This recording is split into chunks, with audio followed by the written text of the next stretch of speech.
بسم اللہ الرحمن الرحیم ولا يستثنون صدق اللہ العلی العظیم۔ آیت نمبر 18 کے الفاظ کے معانی کی طرف توجہ فرمائیں گے۔ سب سے پہلا حرف ہے واو یعنی اور، اگلا حرف ہے لا یعنی نہیں، اور اس کے بعد ہے یستثنون۔ یستثنون نکلا ہے استثناء سے۔ لفظ استثناء ہم اردو زبان میں بھی استعمال کرتے ہیں، اور اس کا معنی اگر انگریزی زبان میں کہیں تو ایکسیپشن، یعنی آپ کوئی بات کریں یا کوئی حکم صادر کریں، ایک عمومی حکم، ایک عام حکم کہ جس سے یوں لگتا ہو کہ یہ سب لوگوں کے لیے ہے، لیکن پھر آپ کوئی ایسا لفظ استعمال کریں کہ جس سے یہ پتہ چل جائے کہ یہ حکم سب کے لیے نہیں ہے، بلکہ ایک دو یا چند افراد اس حکم سے خارج ہیں، اس حکم سے باہر ہیں، گویا کہ ایکسیپشن ہے اس حکم سے، اسے استثناء کہتے ہیں۔ ولا یستثنون کا سادہ ترجمہ ہے کہ یہ لوگ کہ جنہوں نے قسم کھائی تھی کہ صبح ہوتے ہی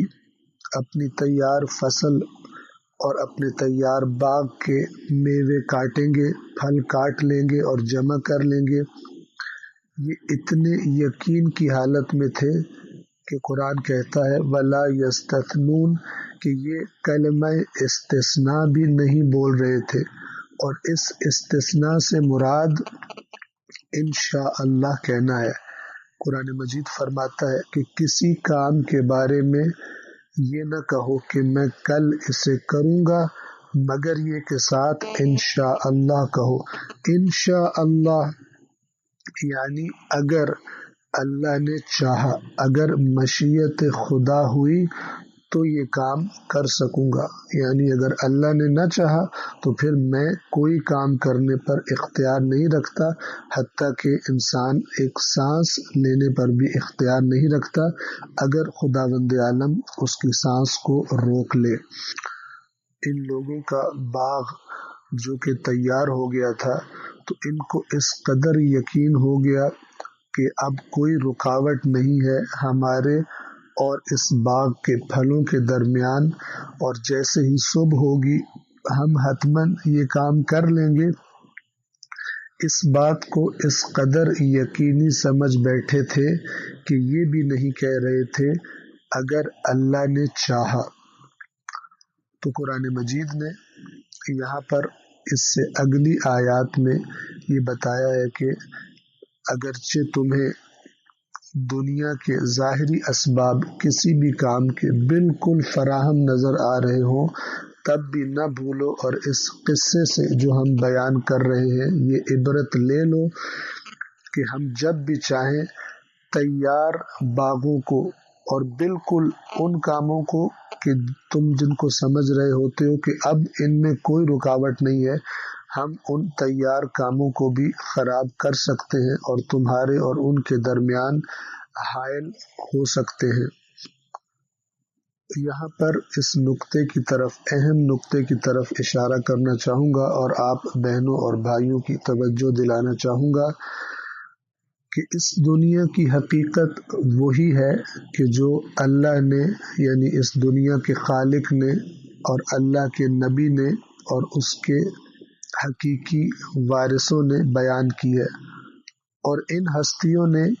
ایک ہی بات میں خلاصہ کیا، اور وہ یہ کہ یہ دنیا انسانوں کے لیے آزمائش کی اور امتحان کی جگہ ہے، لیکن اس فکر سے دوری اور ان تعلیمات کے سائے میں ہماری تربیت کا نہ ہونا اور ہماری فکر کا اس ماحول میں پرورش نہ پانا، اس کا نتیجہ یہ نکلتا ہے کہ انسان یہ سمجھنے لگتا ہے کہ اس دنیا میں کامیاب وہی شخص ہے کہ جو زیادہ موج و مستی میں اپنی زندگی گزار رہا ہے، جس کے پاس مال دنیا، دنیا کی آسائشیں اور آرام زیادہ ہے۔ جبکہ یہ بات بالکل برعکس ہے اس نظریے کے اور اس آئیڈیا کے کہ جو معصومین نے، جو اللہ نے، اللہ کے نبی نے اس دنیا کے بارے میں بتایا ہے، اور وہ جیسا کہ میں نے عرض کیا آزمائش کی جگہ ہے۔ خداوند عالم نے بار بار قرآن میں فرمایا کہ ہم نے یہ نظام اس لیے خلق کیا تاکہ دیکھیں کہ تم کتنی ہماری اطاعت کرتے ہو اپنے اختیار سے، یا فرمایا کہ ہم دیکھنا چاہتے ہیں کہ تم میں سے بہترین عمل کون کرتا ہے، یعنی کون ہماری بتائی ہوئی رہنمائی پر، ہماری دی ہوئی ہدایات پر، ہمارے بتائے ہوئے احکامات پر کون کتنا عمل کرتا ہے۔ اور اللہ کے نبی نے فرمایا کہ یہ دنیا آخرت کی کھیتی ہے، یعنی جو کچھ اس دنیا میں بیج بویا جائے گا، انسان جو کچھ بوئے گا قیامت کے دن اسی کا پھل کاٹے گا۔ اگر اللہ کی نافرمانیوں کا بیج بویا تو اسی کا پھل تلخ اور کڑوا کاٹنا پڑے گا۔ اگر اللہ کی طرف توجہ نہ رہی، دنیا میں خدا کی ذات سے غافل رہا،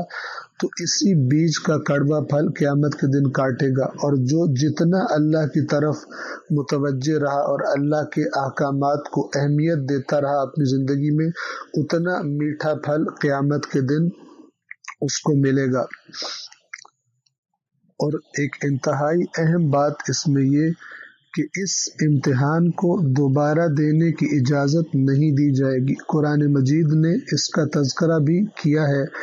کہ جب جہنمی جہنم میں چلے جائیں گے تو وہ درخواست کریں گے، چیخیں گے کہ پروردگار ایک دفعہ ہمیں واپس جانے دے تو ہم تیرے احکامات پر عمل کریں گے، ہم یہ لاپرواہی کی زندگی نہیں گزاریں گے۔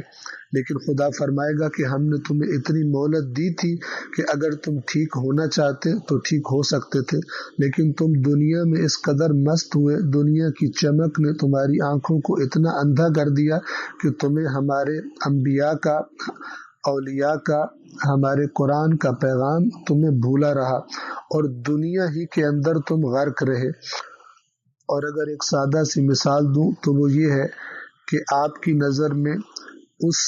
طالب علم، اس اسٹوڈنٹ کی کیا حالت ہوگی اور اس کے بارے میں آپ کیا سوچیں گے کہ جس کا فائنل ایگزام کا پیپر شروع ہو چکا ہو، کاغذ اور قلم اور کویسچن پیپر اس کو دے دیا گیا ہو اور اس کو بتا دیا ہو کہ کسی بھی وقت تم سے یہ کاغذ واپس لے لیا جائے گا اور ٹائم ختم ہو جائے گا اور تمہیں دوبارہ بھی اس میں اپیئر ہونے کی اجازت نہیں دی جائے گی، تو اتنی سیریس اور سنجیدہ حالت میں بجائے پیپر حل کرنے کے وہ اسٹوڈنٹ کھڑکی میں سے باہر کسی بندر نچانے والے کا مثال کے طور پر تماشا دیکھنا شروع ہو جائے اور باہر کی چیزوں کو دیکھے اور اپنے پیپر کی طرف سے غافل ہو جائے، تو انسان اندازہ لگا سکتا ہے کہ اللہ کے احکام سے غفلت میں گزاری ہوئی زندگی، اس کا نتیجہ کس قسم کا ہمارے حق میں یا ہمارے خلاف نکل سکتا ہے۔ والسلام علیکم ورحمۃ اللہ وبرکاتہ۔